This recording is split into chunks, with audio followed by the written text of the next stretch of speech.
Como tipos de datos tenemos los cuantitativos y los categóricos. En cuanto a los cuantitativos, son todo aquel tipo de información cuantificable que se pueda medir y se le pueda dar un valor numérico. En medicina, por ejemplo, está la tensión arterial, la fiebre, la hemoglobina glicosilada. Los categóricos son datos cualitativos que se agrupan basándose en descripciones del lenguaje natural, por ejemplo, sexo o raza. ¿Para qué nos sirven? Nos van a ayudar en una investigación a demostrar hipótesis, solucionar problemas y analizar poblaciones. Los datos continuos son datos que adoptan un número ilimitado de valores diferentes, porque estos no son fijos y pueden medirse. Sus características son que pueden tomar cualquier valor medido dentro de un rango determinado, son información que se produce en una serie continua y pueden incluir cualquier valor que caiga dentro de un rango. Por otro lado, tenemos los datos discretos, que se trata de datos que se pueden contar y que tienen un número ilimitado de valores. Sus características son que estos son datos de valores contables que se pueden presentar como intervalos notables entre valores y se pueden presentar visualmente a través de gráficos de barras. Los niveles de medición, o también conocidos como escalas de medición, son categorías que describen el tipo de datos que se pueden obtener de una variable en una investigación o en un estudio estadístico. Estos niveles determinan qué operaciones matemáticas y estadísticas son apropiadas para analizar los datos.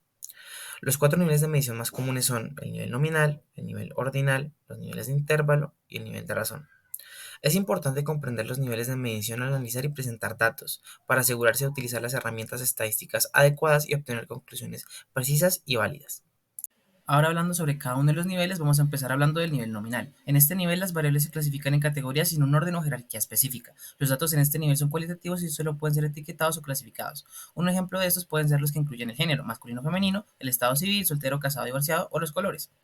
En el siguiente sería el nivel ordinal. En este nivel las variables se clasifican en categorías que tienen un orden o jerarquía, pero la distancia entre las categorías no es significativa o constante. Es decir, se pueden establecer relación de mayor que, menor que entre las categorías, pero no se puede determinar la magnitud exacta de la diferencia entre ellas. Un ejemplo de estos puede ser una encuesta que incluye la calificación de satisfacción, muy satisfecho, insatisfecho, neutral o el nivel socioeconómico, bajo, medio o alto. Otros dos tipos de niveles de medición son la escala de intervalos y la escala de razón. La escala de intervalos se caracteriza porque esta se usa para representar datos continuos o discretos, que tienen un elevado número de posibles valores. En este tipo de escala, las magnitudes tienen unidades que ya son conocidas y constantes. En este nivel se puede medir la diferencia entre dos variables, sin embargo no se puede medir la razón entre estas dos. Y un ejemplo es la temperatura en grados Celsius y Kelvin. Esta se hace en una escala de intervalo porque su unidad es arbitraria y tiene un cero arbitrario, es decir, cero no significa ausencia de. En cuanto al nivel de medición de razón, esta se caracteriza porque tiene atributos de la escala de intervalos, sin embargo se diferencia porque la escala de razón tiene origen en el cero absoluto y también una razón entre dos puntos. Un ejemplo es la temperatura medida en Kelvin, donde cero representa ausencia total de calor y 20 grados Kelvin es el doble de 10 grados Kelvin. Este artículo habla de conjuntivitis y de cómo su tratamiento está aportando a la resistencia de los antibióticos al no saber diferenciar el origen bacteriano o viral. Los investigadores hicieron una revisión sistemática de Cochrane para la búsqueda de estudios similares en la cual no encontraron un estudio centrado en la atención primaria. Básicamente en la metodología se aleatorizaron las intervenciones de gotas de cloranfenicol y el placebo en niños desde 6 meses hasta 12 años. Se utilizaron diferentes herramientas para analizar los resultados en el ámbito clínico y microbiológico. Además, se especificó que no hubo intervención de la fuente de financiación en la realización del artículo. En la sección de resultados, para empezar, cabe resaltar que no se presentaron diferencias en las características básicas de los niños distribuidos en los diferentes grupos. Tampoco se presentó diferencias en la prevalencia y tipo de bacterias o virus detectados en los participantes. Así, se presentaron en orden descendente los siguientes patógenos. 60% correspondía a Haemophilus influenza, 20% Streptococcus pneumoniae, 10% para M. catarrhalis y el restante 10% para adenovirus o picornavirus. El estudio procedió sin anormalidades hasta el día 7, donde se presentó un porcentaje de curados del 86% por parte de los niños en el grupo de antibióticos y 79% del grupo de placebo. Aunque no se presentaron diferencias significativas en la tasa de curación, cura o mejora microbiótica, ni tampoco en el tiempo medio de curación.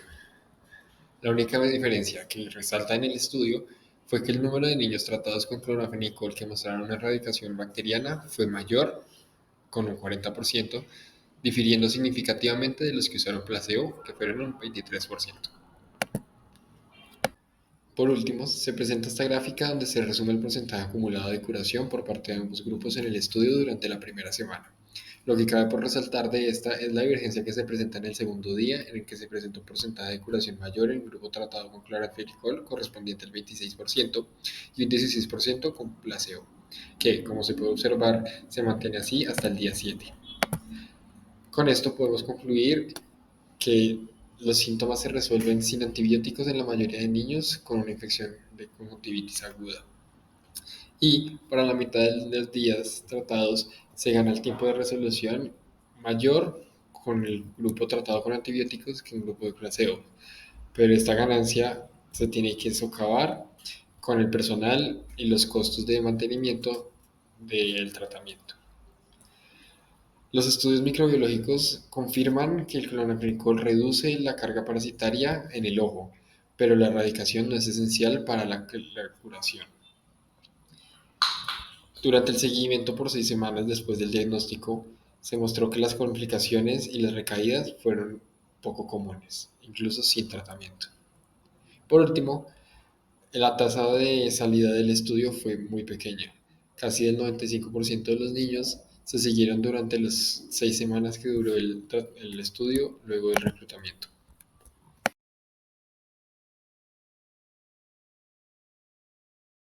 Entonces, como pueden ver, tenemos un diagrama de cajas y bigotes. En este diagrama de cajas y bigotes estamos ejemplificando unos datos que son cuantitativos. Son cuantitativos. ¿Y por qué? Porque los podemos contar. En este caso, también son continuos porque nosotros podemos medir el riesgo relativo de cada una de las especies de bacterias en el número de los reales, o sea, cuáles tienen más riesgo y cuáles tienen menos riesgo de ser la causa de una conjuntivitis infecciosa.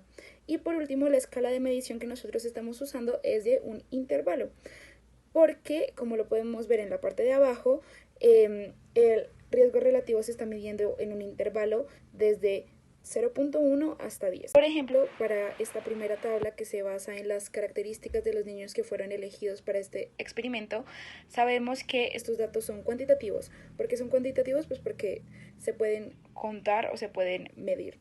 Son discretos porque solamente se puede medir si tiene o no cierta característica, como si es hombre, si tiene o no signos o síntomas de la conjuntivitis infecciosa, etc. Por eso es discreta, porque solo se cuentan naturales. Y la escala de medición es nominal porque le estamos asignando una característica o una etiqueta al niño. Como se mencionó en la tabla pasada, en este caso se presentan las posibles causas microbiológicas de la conjuntivitis infecciosa de los niños que fueron parte del experimento.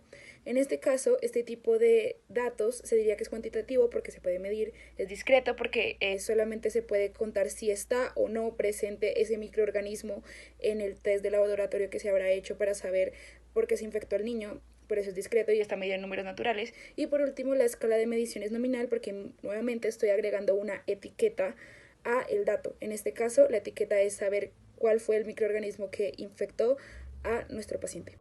Ahora, por último, tenemos la tabla de los resultados del tratamiento en niños con las gotas de cloranfenicol y las gotas de placebo. Como podemos evidenciar en la tabla, los datos nos los van a dar en tiempo de cura, que va a estar dado en días, y también el número de niños que se curaron, dependiendo de los distintos días que han pasado. También cada uno de estos días tiene ciertos criterios de exclusión. Todos estos datos que nos están dando, tanto los días como el número de niños, van a ser datos cuantitativos que van a ser discretos, dado que estos se van a poder contar y se van a poder contar en números naturales y no se va a permitir el uso de números decimales. Y todo esto pertenece a una escala numérica. Y gracias a que estos datos son homogéneos, es decir, todos tienen el mismo valor porcentual, se va a poder sacar una media aritmética. Y también vamos a poder tener un rango intercuartil. ¿Cuál va a ser la diferencia entre el percentil 75 y el percentil 25 que nos va a dar el 50% de la población?